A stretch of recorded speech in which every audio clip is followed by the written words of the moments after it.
అందరికీ నమస్తే. ఈరోజు మనం మీర్పేట్ మున్సిపల్ కార్పొరేషన్ పరిధిలో ఉన్న 11వ డివిజన్ కార్పొరేటర్ శ్రీమతి శ్రీ ధనలక్ష్మి రాజ్ కుమార్ గారితో ఉన్నాం.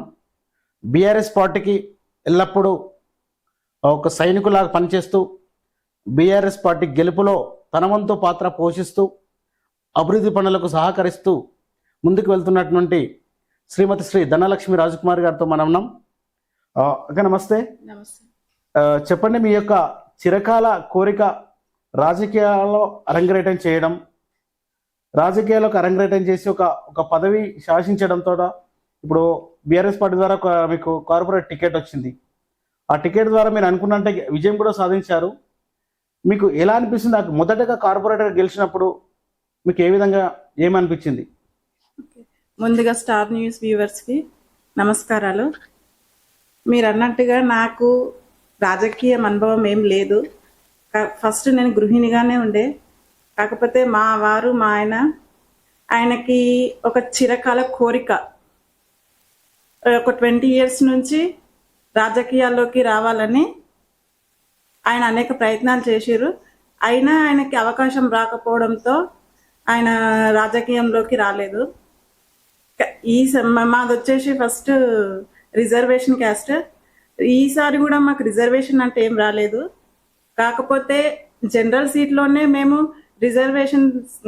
జనరల్ సీట్లోనే మేడం గారి దగ్గరికి వెళ్ళి మేము సీట్ ఖాయం చేసుకోవడం జరిగింది. ఫస్ట్గా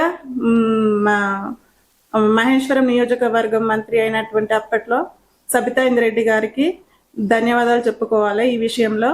తర్వాత విక్రమన్న డిప్యూటీ మేయర్గా ఉండే, మాతో పాటు ఆయన కార్పొరేటర్గా గెలిచి డిప్యూటీ మేయర్గా పదవి తీసుకోవడం వలన ఆయనకి ధన్యవాదాలు. ఆయన వల్లనే మేము ఆయన ద్వారా మేడం దగ్గరికి వెళ్తే టికెట్ రావడం జరిగింది. అందులో ఉమెన్స్ రిజర్వేషన్ రావడంతో నేను నిలబడడం జరిగింది. ఇక దాంట్లో మా వంతు ప్రయత్నం మేము చాలా గట్టిగానే చేసినాం. ఇక అందరూ సపోర్ట్ చేయకపోయినా మేము ఎంత ప్రయత్నం చేసినామో అందులో 85% మేము విజయం సాధించినాం. అమ్మవారి సహాయ సహకారాలతో ఎంత అభివృద్ధి చేయాలనో అంత అభివృద్ధి చేసినాము. ఇప్పుడు మీరు కార్పొరేటర్ గెలిచాక మీకు 11వ డివిజన్లో ఉన్నటువంటి ప్రజలందరూ కూడా మీకు ఓట్లు వేసి అత్యధిక మెజార్టీతో మీ మీద నమ్మకం ఉంచి మిమ్మల్ని గెలిపించారు. సో ఈ విషయంలో మీకు అదృష్టవశావత్తు మీకు మన మహేశ్వరం నియోజకవర్గంలో కూడా BRS party MLA Sabitha Indra Reddy madam గారు గెలిచడం జరిగింది. సో ఆ ఎమ్మెల్యే సహాయ సహకారాలతోటి మీ డివిజన్కి ఎన్ని కోట్ల అభివృద్ధి పనులు తీసుకొచ్చారు, ఏం చేశారు ఒకసారి చెప్పండి సార్. ముందుగా స్టార్ తెలుగు వ్యూవర్స్కి, మీకు, మీ యాజమాన్యానికి ధన్యవాదాలు.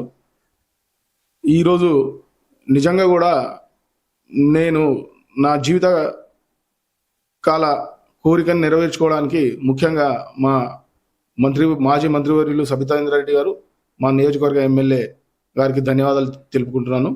ఎందుకంటే ఈరోజు ఇది ఒక జనరల్ కేటగిరీకి చెందిన రిజర్వేషన్ అయినప్పటికీ కూడా నా మీద మేడం గారికి ఉన్న నమ్మకం, నా పట్టుదల, నా పనితీరు మీద ఉన్న విశ్వాసంతో మా అన్నగారటువంటి విక్రమ్ రెడ్డి గారు డిప్యూటీ మేయర్ గారి సహకారంతో నేను ఈరోజు ఆ రోజు మేడం దగ్గర సీట్ కోరడం జరిగింది. దానికి మేడం గారు కూడా సానుకూలంగా స్పందించి సీట్ ఇవ్వడంతో ఆమె మాట ఒమ్ము చేయకుండా, ఆమె నమ్మకాన్ని ఒమ్ము చేయకుండా మేము ప్రజలని బాగా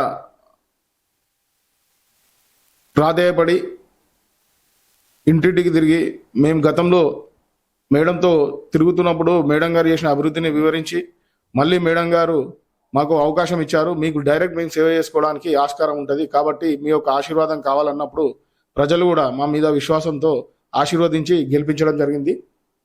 కాబట్టి ఈరోజు మేము నిజంగా కూడా మా డివిజన్ ప్రజలకి, అదేవిధంగా నా గెలుపులో సహకరించిన నా శ్రేయభిలాషులకి, మిత్రులకి అందరికీ కూడా ధన్యవాదాలు తెలుపుకుంటున్నాను. ముఖ్యంగా నిజంగా కూడా చెప్పాలంటే సబితా రెడ్డి వారికి ఉన్నటువంటి ప్రాబల్యం కావచ్చు, ఆమెకున్న మంచితనం కావచ్చు, ఆమె పనితీరు కావచ్చు, ఆమె అడుగుజాడలో మేము కూడా ఈ యొక్క కార్పొరేషన్ అటువంటి మీర్పేటలో నా ఒక్క డివిజన్లో నిజంగా చెప్పుకోవాలంటే చాలా ఎక్కువ అభివృద్ధి జరిగింది. ఎందుకు అంటే మేజర్గా ఈ పెద్ద చెరువు ఏదైతే ఉందో దాని సుందరీకరణ విషయంలో ఒక 6,80,00,000 సుమారుగా 7 కోట్లు వెచ్చించి కట్టను స్ట్రెంథెన్ చేయడం జరిగింది. అదేవిధంగా మేము గెలిచిన కొద్ది నాళ్ళకే ఏదైతే అకాల వర్షాల కారణంగా భయాందోళనకు గురైనటువంటి ఆ కట్ట కింది ప్రజలు ఎవరైతే శ్రీ సాయి నగర్ కానీ, బాలాజీ నగర్ కానీ ఇవి ఏవైతే ఉన్నాయో వాళ్ళందరూ కూడా నిజంగా కూడా ఓ భయాందోళనకు గురైన పరిస్థితి. అలాంటి పరిస్థితులలో కట్టకి గండిపడ్డదనేది కూడా కొన్ని వార్తలు వచ్చినాయి. ఆ విషయంలో మేడం స్పందించి అలా కాదు, మీరందరూ అప్రమత్తంగా ఉండాలి అని చెప్పి మాకు ఆదేశాలు ఇవ్వడం జరిగింది. మేము అప్పుడు కొంచెం కట్ట దగ్గర వాటర్ వెళ్ళిపోవడానికి జేసీబీ సహకారంతో కాల్వ తీసి ఆ రోజున్న సిచ్యువేషన్లో ప్రమాదం తప్పేలా అందరు సహకారంతో ఇరిగేషన్ అధికారులు వినవచ్చు, మన మున్సిపల్ కమిషనర్ గారు, మన సిబ్బందితో ఆ రోజు మేము ఆ ఒక అభివృద్ధి పని చేయడం వల్ల దాని తర్వాత మేడం ఆ సిచ్యువేషన్ని అర్థం చేసుకొని క్షుణ్ణంగా పరీక్షించి ఎప్పటికైనా ఈ ప్రమాదం ఉంటుంది కాబట్టి ప్రజల శ్రేయస్సు కోసం ఆ 6,80,00,000 రూపాయలు వెచ్చించి సుమారు 7 కోట్లతో కట్ట స్ట్రెంథెన్ చేసి రోడ్ వైడింగ్ కూడా చేయడం జరిగింది. అదేవిధంగా ఆ చెరువు ప్రాంతంలో ఓ సుందరీకరణ ప్రోగ్రాం కూడా ఉండే, కానీ ఇప్పుడు వాటర్ సోర్స్ తగ్గడం వల్ల ఆ ప్రోగ్రామ్ని వాయిదా వేయడం జరిగింది. అది కూడా భవిష్యత్తులో మేము ప్రజల కోరిక మేరకు కానీ ప్రజలకు అందుబాటులో వాళ్ళ ఆహ్లాదకరంగా వాకింగ్ కానీ, ఈవినింగ్ పూట పార్క్లో గార్డెన్లో సేదతీరం కానీ వాళ్ళకు అందుబాటులో తెస్తామని మాటిస్తున్నాము. ఇంకొక విషయం ఏంటంటే నిజంగా కూడా అదే కాకుండా ఈరోజు మన చెరువు దగ్గరలో ఏదైతే క్రీడా ప్రాంగణం కి కూడా సుమారుగా ఒక 3 కోట్ల రూపాయలు పెట్టి వర్క్ మొదలుపెట్టారు. అందులో వివిధ ఆటలకు సంబంధించిన కోర్టులు, బాస్కెట్ బాల్ అయితే ఏంటి, అదేవిధంగా షటిల్ కోర్టు, అదేవిధంగా రన్నింగ్ ట్రాక్, వాకింగ్ ట్రాక్ ఇవన్నీ కూడా చేసుకోవడం జరుగుతుంది. ఆల్మోస్ట్ ఆ ఒక కార్యక్రమమైనటువంటి పని ఆల్మోస్ట్ తుది దశకు చేరుకున్నది, కంప్లీట్ కాబోతున్నది. మరికొద్ది రోజుల్లో ప్రజలకు అందుబాటులోకి వస్తుంది. ఈ రోజు కూడా నిజంగా మీరు కనుక ప్రత్యేకంగా వెళ్ళి చూడదలుచుకున్న పొద్దున కానీ, సాయంకాలం టైంలో కానీ, మార్నింగ్ ఈవినింగ్ ఎంతో మంది వాకర్స్ ఈ యొక్క సేవలు వినియోగించుకుంటున్నారు. అదేవిధంగా ఈ రోజు ప్రజలకి ఉన్న పరిస్థితుల్లో ఆఫ్టర్ కోవిడ్ తర్వాత నిజంగా కూడా ఆరోగ్యంపై శ్రద్ధ అనేది బాగా పెరిగి ప్రజలు కూడా ఈ యొక్క హెల్త్ పరంగా ఆరోగ్యాన్ని సంరక్షించుకోవడానికి వివిధ రకాల విన్యాసాలు, యోగా అయితేనేమి, క్రికెట్ అయితేనేమి, వాకింగ్ అయితేనేమి, అదేవిధంగా షటిల్ అయితేనేమి, ఎంతో మంది మెడిటేషన్ కూడా పొద్దున అందరూ ప్రజలు వచ్చి చేసుకోవడం జరుగుతుంది. చిన్నలు, పెద్దలు, మహిళలు కూడా అధిక సంఖ్యలో వస్తున్నారు మార్నింగ్ పూట వాకింగ్కి. కాబట్టి ఈ విషయంలో మేము మా ఎమ్మెల్యే గారికి ధన్యవాదాలు తెలుపుతున్నాము. సదా ఆమె సేవలో ఉంటాము. ఇప్పుడు నా క్రీడా ప్రాంగణం అంటే దాని మీద మీ మీద ఒక పెద్ద అలిగేషన్ కూడా ఉంది. ఎట్లా అంటే ఆ క్రీడా ప్రాంగణం అని చెప్పేసి ఇప్పుడు విద్యార్థులు కావచ్చు, స్టూడెంట్స్ కావచ్చు, అక్కడ వాకర్స్ కావచ్చు, దానికి ఉపయోగించాల్సిన పోయి ప్రైవేట్ ఫంక్షన్స్ చేస్తూ ఉన్నారు. ఈ లోకల్ కార్పొరేటర్ ఎవరైతే ఉన్నారో వాళ్ళు అమౌంట్ తీసుకొని ఫంక్షన్స్కు పర్మిషన్ ఇస్తా ఉన్నారని పెద్ద అలిగేషన్ చేస్తాను. దీంట్లో ఎంత వాస్తవం ఉంది? మీరు నాకు తెలిసినంత వరకు మీకు తెలియజేయడం ఏంటంటే నేను ఫస్ట్ టైం మీ నోటి వెంబడే వింటున్నా. నా దృష్టికి అయితే రాలేదు, మా దృష్టికి వచ్చింది కాబట్టి అంటున్నాను. నా దృష్టికి అయితే రాలేదు. ఎందుకు చెప్తున్నానంటే నిజంగా కూడా నేను నిర్భయంగా నిష్కృతంగా ఉన్న యథార్థాన్ని మాట్లాడతా. ఎందుకు అంటే తప్పు చేసినప్పుడు ఒప్పుకుంటేనే నిజంగా కూడా కరెక్ట్ ఉంటది. నేను తప్పు చేస్తే వాస్తవానికి కూడా మా తరఫున అయితే ఇలాంటి సంఘటన లేదు, ఇలాంటి డిస్కషన్ కూడా రాలేదు, నా దృష్టికి అయితే లేదు. మీ దృష్టి వరకు రాకపోవచ్చు, కానీ మాలాంటి మీడియా సంస్థలు కానీ మాలాంటి దృష్టి ఖచ్చితంగా ఉంది. నేను ఏమంటానంటే, సరే గిట్టని వాళ్ళు చేసే ప్రచారం ఉంటది. సరే ఇప్పుడు గతంలో మా ప్రభుత్వం ఉండే, ఇప్పుడు ప్రభుత్వం వేరుంది కాబట్టి ప్రతిపక్షం వాళ్ళు చేసే, ప్రభుత్వంలో ఉన్న వాళ్ళు కానీ అదర్స్ చేస్తుండొచ్చు. దానికి మాత్రం నేను బాధ్యుని కాదు. మా మంత్రివర్యులు కూడా, అంటే మాజీ మంత్రివర్యులు, మా నాయకురాలు సబితా రెడ్డి గాని ఎవరు కూడా ఇలాంటివి దాన్ని చూసుకోవాల్సిన బాధ్యత కూడా కార్పొరేటర్లు ఉంది. ప్రైవేట్ ఫంక్షన్ జరుగుతున్నాయి, ప్రత్యక్షంగా చూస్తా ఉన్నారు. ప్రైవేట్ ఫంక్షన్స్ అంటే మొన్న ఒక విద్యా సంస్థ వాళ్ళు డబ్బులు తీసుకొని ఏం చేయలేదు. విద్యా సంస్థ అని కాదు, వేరే యాన్యువల్ ఫంక్షన్ జరిగింది తప్ప నాకు తెలిసినంత వరకు ఓ పెళ్ళో ఇంకేదో అయితే జరగలేదు. ఒక విద్యా సంస్థ వాళ్ళు రిక్వెస్ట్ కోరిక మేరకి మాకు ప్రాంగణం లేదు సార్ అంటే, అది కూడా కమిషనర్ త్రూ జరిగింది. అఫీషియల్ గా, అన్అఫీషియల్ గా ఎవరు ఇన్వాల్వ్ కాలేదు. Permission with commissioner. ఇప్పుడు మీర్పేట్ కార్పొరేషన్ వాళ్ళే చూస్తుంది. ఎందుకంటే వాస్తవానికి మాది కూడా కాలపరిమితి అయిపోయింది, మా ఇన్వాల్వ్మెంట్ కూడా అందులో ఏం లేదు. నిజానికి ఇప్పుడు మీరు బీఆర్ఎస్ పార్టీ పాలన చూసిరు, కాంగ్రెస్ పార్టీ పాలన చూస్తున్నారు. ఇప్పుడు మీరు సరే మీ పదవీ కాలం ముగిసినప్పటికీ కూడా కాంగ్రెస్ పాలనలో అయితే కొంతకాలం పనిచేసారు మీరు, బీఆర్ఎస్ పార్టీలో పూర్తి స్థాయిలో పనిచేసారు. సో మీకు ఏ విధంగా అనిపిస్తుంది? రెండు ప్రభుత్వాలు చూసారు కదా మీరు, ఏ ప్రభుత్వం తోటి మీకు ఎక్కువ పనులు జరిగినాయి, ఎక్కువ ఏది బెటర్ అనిపిస్తుంది? నేను ముఖ్యంగా ఈ విషయంలో చెప్పాలంటే, కులంక్షుణంగా మనం చెప్పుకోవాల్సింది ఒక విషయం ఏంటంటే, నేను కాంగ్రెస్ లో కూడా మేడంతో పాటు పనిచేసిన. గత 20 సంవత్సరాల అనుభవం మాకున్నది రాజకీయంగా తిరగడంలో. నిజంగా చెప్పాలంటే, నాయకుడు సమర్థవంతుడు అయితే పరిపాలన కరెక్ట్ ఉంటుంది. సమర్థవంతమైన నాయకుడు లేక ఈ రోజు ఉన్న ప్రభుత్వం ఫెయిల్ అవుతుంది తప్ప, అదే స్వర్గీయ రాజశేఖర రెడ్డి గారు ఉన్నప్పుడు ప్రజలు ఈ రోజు కూడా రాజశేఖర రెడ్డి గారి పేరు మర్చిపోలేని స్థితిలో ఉన్నారు. ఎందుకంటే ఈరోజు ఆరోగ్యశ్రీ అయితేనేమి, అదేవిధంగా వితంతువులకి మహిళా పెన్షన్లు అయితేనేమి, వికలాంగులకు అయితేనేమి, నిజంగా కూడా ఆ రోజు మాననీయ మందకృష్ణ మాదిగ గారి పోరాటం వల్ల ఆ రోజున్న వైఎస్ రాజశేఖర రెడ్డి గారు గ్రహించి, అరే కృష్ణ నిజంగానే మంచిగా చెప్తున్నాడు కదా, ఇది నిజమే కదా అని చెప్పి ఈ యొక్క ఆరోగ్యశ్రీని అయితేనేమి, పెన్షన్ అయితేనేమి, కృష్ణన్న సూచన మేరకు, కృష్ణన్న కోరిక మేరకే అడిగినప్పుడు రాజశేఖర రెడ్డి గారు సానుకూలంగా స్పందించి, నిజంగా కూడా కృష్ణ ఇది మంచి కార్యక్రమం అని చెప్పి తీసుకొని చేశారు. అదే విధంగా 108 అయితేమి, ఏదైతే రహదారులలో జరుగుతున్న యాక్సిడెంట్లు ని అప్పటికప్పుడు వచ్చి ఒక అంబులెన్స్ సహకారంతో చనిపోయే ప్రాణాన్ని బతికించే కార్యక్రమంలో కూడా నిజంగా కూడా వైఎస్ రాజశేఖర రెడ్డి గారిని మేము ఇప్పటికి కూడా మర్చిపోలేని కార్యక్రమం అది. ఎందుకంటే ఆయన వల్లనే ఈ రోజు కూడా ఆ కార్యక్రమం ఇంకా కొనసాగుతా ఉన్నది.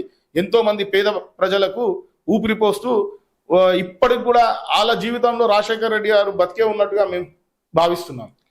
అలాగేనా, ఇప్పుడు ప్రభుత్వం ఫెయిల్ అవుతుందని చెప్పేసి మీరు అంటా ఉన్నారు. ప్రభుత్వం ఫెయిల్ అయింది, ప్రజలు కూడా అభిప్రాయపడుతున్నారు. కానీ ప్రతిపక్ష పార్టీగా మీరు ప్రభుత్వాన్ని క్వశ్చన్ చేయడంలో విఫలమవుతున్నారు అంటున్నారు. మేము విఫలం కాదు, ఆది నాయకుడే. వాళ్ళ అసమర్థత వల్ల మేము ఏమన్నా అనుకున్న ప్రజలు గ్రహిస్తున్నారు. వాళ్ళ అసమర్థత ప్రజలకు అర్థమవుతున్నది. మీకు ప్రతిపక్ష పార్టీ ఇచ్చి కూర్చోబెట్టారు, ప్రజల తరఫున ప్రశ్నించాల్సింది పోయి మీరు ఫామ్ హౌస్ కే పరిమితం అయ్యారు.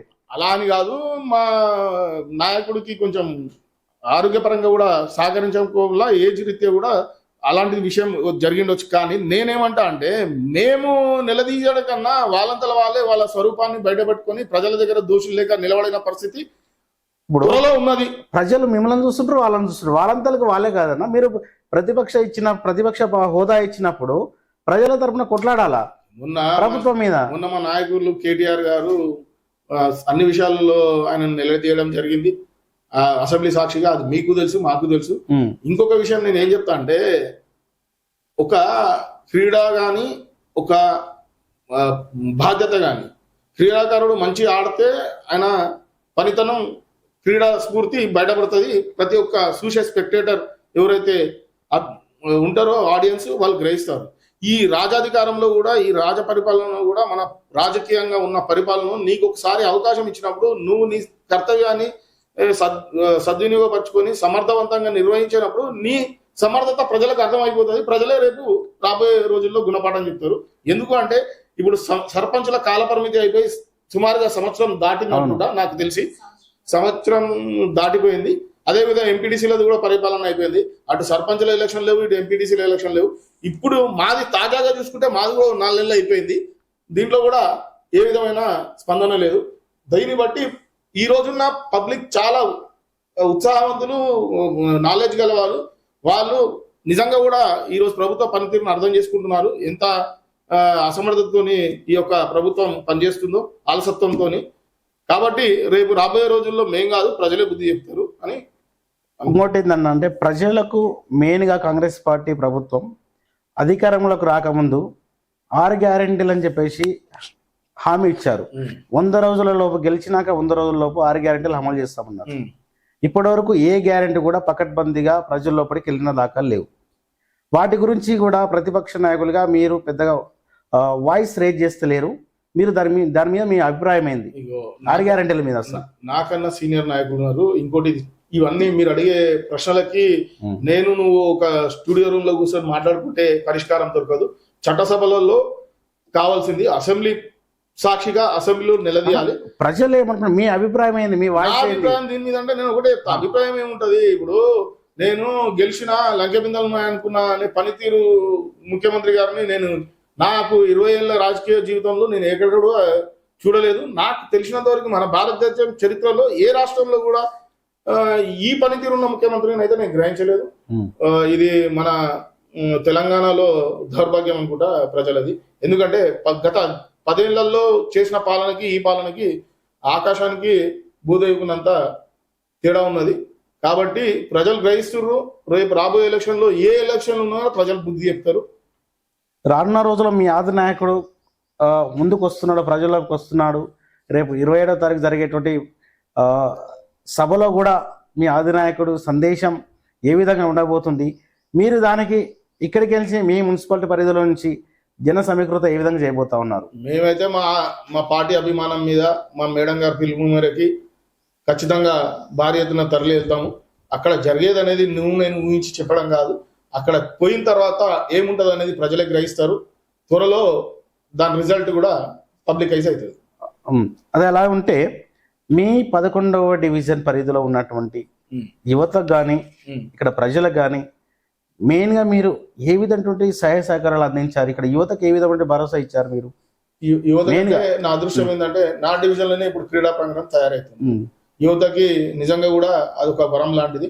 ఎందుకంటే ఈ రోజు ఫిజికల్ ఫిట్నెస్ ఉంటేనే యువత ఇప్పుడు నిజంగా కూడా చెప్తున్నారు. రేపు ఆర్మీ కానీ, రేపు పోలీస్ సెలక్షన్ కానీ, వివిధ శాఖలలో ఎందులో పోయినా శారీరక దృఢత్వాన్ని చూస్తారు. కాబట్టి ఇది ఒక వేదిక అని నేను అనుకుంటున్నా. అది కూడా ఇప్పుడు పైసలు ఉన్న వాళ్ళంటే కోచింగ్లకు డబ్బులు పెట్టి ఎక్కడో ట్రైనింగ్ తీసుకొని డబ్బులు వెచ్చించి ముందరకు పోవడం జరుగుతుంది. అదే నిరుపేదలకు మాత్రం ఇది ఒక వరం లాంటిది. ఈ విషయంలో మా మేడం గారిని, సబితాంద్ర రెడ్డి గారిని మరోసారి ధన్యవాదాలు తెలుపుకుంటున్నా. ఎందుకంటే బడుగు బలహీన వర్గాలకి, పేద ప్రజలకి ఈ యొక్క వేదిక అనేది చాలా ఉపయోగపడుతుంది. భవిష్యత్తులో కూడా ఇంకోటి మనం ఒక కార్యక్రమం చేస్తే అది 1 సంవత్సరం, 2 సంవత్సరాలు, 3 సంవత్సరాలు కాదు, తరాలు గుర్తుపెట్టుకోవాలంటే ఇలాంటివే వేదిక అవుతాయి. కాబట్టి నేనేమంటున్నానంటే నా అదృష్టం, నా వార్డులో ఉండడం నా అదృష్టం. నిజంగా కూడా మేడంకి శిరసు వంచి నమస్కారాలు తెలియజేస్తాను. గతంలో ఒక 2-3 నెలల క్రితం తెలంగాణ రాష్ట్రం మొత్తం సంచలనం సృష్టించిన వార్త ఏదైతుందంటే హైడ్రా. మన దగ్గర కూడా కొన్ని చోట్ల నోటీసులు ఇచ్చారు. నేను ముఖ్యంగా ఈ విషయంలో ముఖ్యమంత్రి వర్యులు గారు కానీ, ఈ రోజు ఉన్న ప్రభుత్వంలో పెద్దలు కానీ తెలియడం ఏంటి అంటే, ఎన్నో ప్రభుత్వాలు వచ్చాయి, ఎన్నో ప్రభుత్వాలు అయ్యాయి. నిజంగా కూడా అత్యధిక శాతం కాంగ్రెస్ పాలనే జరిగింది స్వతంత్ర భారతదేశంలో. మన ఆంధ్రప్రదేశ్కి సంబంధించి ఉమ్మడి ఆంధ్రప్రదేశ్ కానీ, తెలంగాణలో అయితే బైఫర్ అయిన తర్వాత బీఆర్ఎస్ మా ప్రభుత్వమే ఉన్నది. నిజంగా కూడా ఈరోజు ప్రజలు గమనిస్తున్నారు.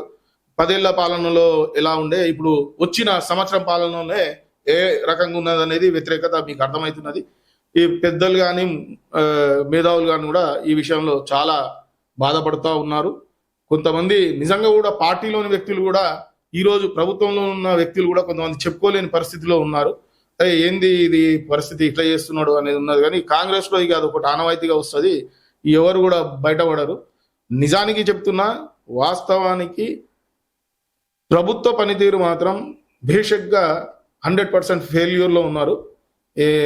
ఇక ఆ విషయంలో సమయం కాలమే సమాధానం చెప్తుంది. ఇంకొకటి ఏంటంటే మీ మీద ఇంకొక భారీ ఎలిగేషన్ ఉంది. ఉమ్. ధనలక్ష్మి రాజ్ కుమార్ అంటే భూ సెటిల్మెంట్ కు ఉమ్. భూదందాలకు ప్రత్యేకం అని చెప్పేసి అంటున్నారు.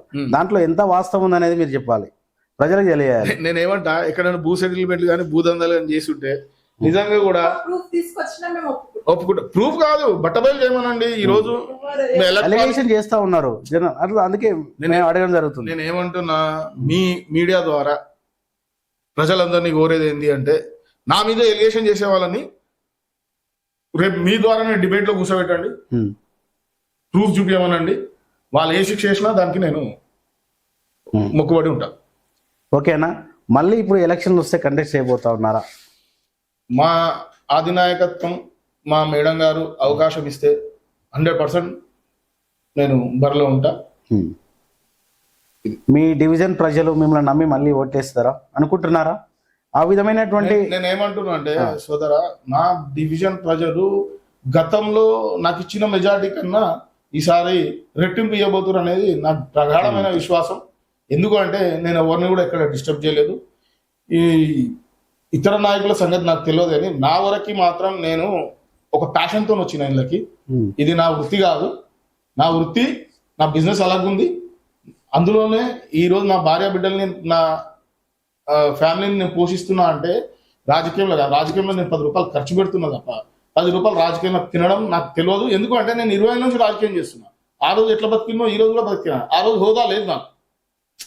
ప్రత్యేకంగా చెప్పాలంటే 20 ఏళ్ళలో ఈ 5 ఏళ్ళే కదా నేను హోదాలు ఉన్నది. అంతకుముందు ఎట్లున్నానో ఈ రోజు కూడా అట్లనే ఉన్నా.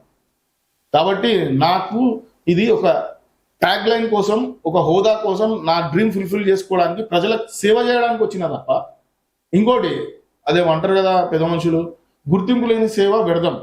ఆ గుర్తింపు కోసమే ఈ యొక్క పదవి నాకు. ఇప్పుడు రాజకీయ నాయకుల కన్నా కూడా రెట్టింపు సేవ చేసేటోళ్ళు ప్రైవేట్ వ్యక్తులు చాలా మంది ఉన్నారు. కానీ రాజకీయంగా ఉన్న వాళ్ళకే గుర్తింపు వస్తుంది. ప్రైవేట్ వ్యక్తులకు ఎంత చేసినా ఆ గుర్తింపు రాదు. ఎందుకంటే రాజకీయంగా ఉన్నప్పుడు ప్రజల మధ్యన ఉంటారు కాబట్టి ప్రజలు గ్రహిస్తారు. కాబట్టి మీలాంటి మీడియా పత్రికా సోదరులు కూడా ఫోకస్ చేస్తారు. నీకు అన్నదానం చేసేటోళ్ళు, నిత్యాన్నదానం చేసేటోళ్ళు ప్రైవేట్ వ్యక్తులు చాలా మంది ఉన్నారు. కానీ ఏడ కూడా వాళ్ళు బహిర్గతం కావట్లేదు, వాళ్ళ గుర్తింపు రావట్లేదు. నేనేందంటే మనం చేసే సేవ వ్యర్థం కావద్దు అనే ఒక విషయంతో. ఇప్పుడు అట్లా అనుకుంటే మా తండ్రి గారు ఈరోజు లేరు, పరమపదించినారు. మా ఫాదర్ ఒక గవర్నమెంట్ ఎంప్లాయీ. మా నాన్నకి నన్ను కూడా ఒక ఎంప్లాయీగానే చూడాలని ఉండే, కానీ నాకున్న ప్యాషన్కి నేను రాజకీయాలకు రావడం జరిగింది. అయినప్పటికీ కూడా మా ఫాదరు 97 or 6లో మేము ఇది పక్కనున్న మా కాలనీలో అమ్మవారి టెంపుల్ నిర్మించాము. మేమే స్వతహాగా రూపాయి చందా లేకుండా. ఆ రోజు ఆ గుడి నిర్మించినప్పుడు మెజార్టీగా చందా లేకుండా అంటే ఒక మా నాన్న ప్రియులు అయినటువంటి ఒక 3-4 ఏదో సాయం వాళ్ళ భక్తి కోసం చేసిరు, అంతవరకే. మెజార్టీగా మా ఫాదరే గుడి కట్టించిండు. కట్టించిన తర్వాత కాలక్రమేణి కాలనీ పెద్దగా కావడం, అంతకుముందు నిజంగా కూడా బోనాలు చేసుకున్నా కూడా ఇంటి బయట తీసుకొచ్చి గడప బయట సాకబెట్టి ఇంట్లో తీసుకొని పెట్టుకునేవారు. మన తెలంగాణ సంస్కృతిలో బోనాల పండుగ అనేది చాలా పెద్ద పండుగ. అట్లాంటి దుస్థితి ఉన్న కాలంలో కొంతమంది ఏమండి ఎట్టయ్య గారు, మీరు లోకల్ కదా, స్థానికంగా ఉంటారు కదా అని మా ఫాదర్ని రిక్వెస్ట్ చేయడం వల్ల మా ఫాదర్ కూడా సరే మేము దైవాన్ని నమ్ముకుంటాం. ఒక నిమిషం, మీరు కాలనీలో మంచి అభివృద్ధి పనులే చేస్తున్నారు. అప్పటికి కూడా మీరు చివరగా ఇప్పుడు మళ్ళీ కంటెస్ట్ చేయబోతున్నారు కాబట్టి మీ కాలనీ ప్రజలకు కానీ, మీ 11వ డివిజన్ ప్రజలకు కానీ, తెలంగాణ రాష్ట్ర వ్యాప్తంగా ప్రభుత్వం విఫలమైంది కాబట్టి ప్రభుత్వానికి ఏమైనా సూచన చేయగలుగుతారా? ప్రభుత్వానికి సూచన అంటే మెరుగైన పాలన అందించండి. ఎందుకంటే మీకు ప్రజలు అవకాశం ఇచ్చిర్రు. మీ ఈ 5 సంవత్సరాల కాలంలో ఆల్రెడీ 1 సంవత్సరంన్నర గడిచిపోయింది. ఉన్న 3 సంవత్సరాలైనా ప్రజల్ని ఇబ్బంది పెట్టకుండా ప్రజలకు మంచి పాలన అందించాలని మేము కోరుకుంటున్నాం. ఇదే మా సూచన. ఎందుకంటే మీ అధికారాన్ని మేము గుంజుకోలేము, మీ అధికారాన్ని మీ దగ్గరే ఉంటుంది. కాబట్టి ఉన్న టైంలో మీరు చిత్తశుద్ధితో పనిచేసి అభివృద్ధి పదంలో నడిపించి ప్రజలకి మీ యొక్క ఏవైతే వాగ్దానాలు చేసారో ఆ వాగ్దానాలు నెరవేర్చి వాళ్ళని సుఖ సంతోషాలతో ఉంచాలి. ఈ హైడ్రా లాంటి విషయాలు తీసుకొచ్చి ఇబ్బంది పెట్టి, నిజంగా కూడా హైడ్రా విషయంలో మాత్రం అన్నగారు అడిగిరు, ఆ పాయింట్ ని స్కిప్ అయినా. హైడ్రా విషయంలో నిజంగా కూడా ధనవంతులకు ఎవరికి కూడా ఇబ్బంది జరగలేదు. ఒక నాగార్జునకు మీద అదేదో అంటారు కదా, పులిని చూసి కుక్కలను కొట్టినట్టుగా పేద ప్రజల జీవితాలతోని ఆటలాడుకుని చెలగాటం ఆడింది తప్ప మూసి ప్రవాహిత ప్రాంతంలో ఉండేవాళ్ళు ఎవరు ఉంటారు? ధనవంతులు వచ్చి ఎవరన్నా కట్టుకుంటారా? పైసలు ఉండి లేక అగ్గసగ్గా కొనుక్కొని బతిలాడి అలా జీవితం అంతా పోగు చేసుకున్న డబ్బులతో కట్టుకున్న గూడుని చెడగొడితే ఇక అది పాపం ఎవరిదనేది మీరే గ్రహించాలి. చివరిగా మీ డివిజన్ ప్రజలకు ఏం చెప్పబోతా ఉన్నారు? నా డివిజన్ ప్రజలకి ఎలాంటి భరోసా ఇవ్వబోతా ఉన్నారు? నేను గతంలో నా డివిజన్ ప్రజలకి ఎలక్షన్ బిఫోరే కమ్యూనిటీ హాల్ అడిగితే కమ్యూనిటీ హాల్ నేను చేపిస్తా. ఒకవేళ నేను మీ ఆశీర్వాదం లేకుండా నేను అన్య కార్యాలయంలో ఓడిపోయినా కూడా నా సొంత డబ్బులతో నిర్మిస్తానని చెప్పిన. కానీ నేను గెలవడం వల్ల మా మంత్రి గారి సహకారం, అప్పుడు ఉన్న మంత్రి గారు మా సవితాంద్ర రెడ్డి సహకారంతో, లోకల్గా మా డిప్యూటీ మేయర్ గారి చొరవతో ఒక కమ్యూనిటీ హాల్ శాంక్షన్ చేపించి కమ్యూనిటీ హాల్ కట్టియడం జరిగింది. నా ప్రజలకు అందుబాటులో ఉంది. అదేవిధంగా నా కాలనీ విస్తీర్ణం, నేనున్న కాలనీలో రోడ్ నెంబర్ 4లో పార్క్ ఉంది. ఈ పత్రిక ముఖంగా ఇప్పుడు ప్రజలందరికీ నేను చెప్తున్నా ఏంటంటే, నేను ఆ రోజు కూడా నేను వాగ్దానం చేసిన, కానీ అన్య కారణాల వల్ల కొన్ని కావలేవు. ఎందుకంటే ప్రతి ఒక్క వాగ్దానం పూర్తి చేయలేము. కాబట్టి ఈ రోజు నేను చెప్తున్నా, అది కూడా ప్రభుత్వ సహకారం ఉంటే ప్రభుత్వ సహకారంతో, లేదంటే మా సొంత నిధులతో మా తండ్రి గారి పేరు మీద అక్కడ ఏదైతుందో ఒక మినీ ఫంక్షన్ హాల్ ఏర్పాటు చేయాలని నా జీవితకాల కోరిక. ఎందుకంటే నేను ఈ కాలనీలో ఉంటున్నా. ఇప్పుడు మా ఫాదర్ ఆ గుడి కట్టించారు, ఉన్నా లేకున్నా ఎవరు కట్టిరు గుడి అంటే మా నాన్నగారి పేరు ఉంటుంది. రేపు నాకు కూడా, నేను కూడా మా తండ్రి గారి అడుగుజాడలో నడుస్తున్నా కాబట్టి మా నాన్న ఎలా అయితే మంచి పేరు తెచ్చుకుందో అదేవిధంగా నాకు కూడా మంచి పేరు రావాలని ఉంది. కాబట్టి ఆ మినీ ఫంక్షన్ హాల్ పూర్తి చేయడంలో నా పూర్తి శక్తిని ఒడ్డి కంప్లీట్ చేయడం జరుగుతుంది అనేది ఆ చేసి అందరికి ప్రజలకు అందుబాటులో చేస్తా. ఈ యొక్క మినీ ఫంక్షన్ హాల్ ఏదైతుందో మా కాలనీ ప్రజలకే కానీ ఇతరులకు కానీ ఒక మినిమం ఆ ఖర్చులతోని, ఆ కరెంటు బిల్లు లేకపోతే ఆడ ఉన్న లేబర్ ఖర్చులతోని అందుబాటులోకి తెస్తా అని మీ సభాముఖంగా చెప్తున్నాను. చూశారు కదా, మీర్పేట్ మున్సిపల్ కార్పొరేషన్ పరిధిలో ఉన్నటువంటి 11వ డివిజన్ మాజీ కార్పొరేటర్స్ ధనలక్ష్మి రాజకుమారి గారితో ముఖాముఖి. చూస్తూనే ఉండండి star news Telugu. Thank you.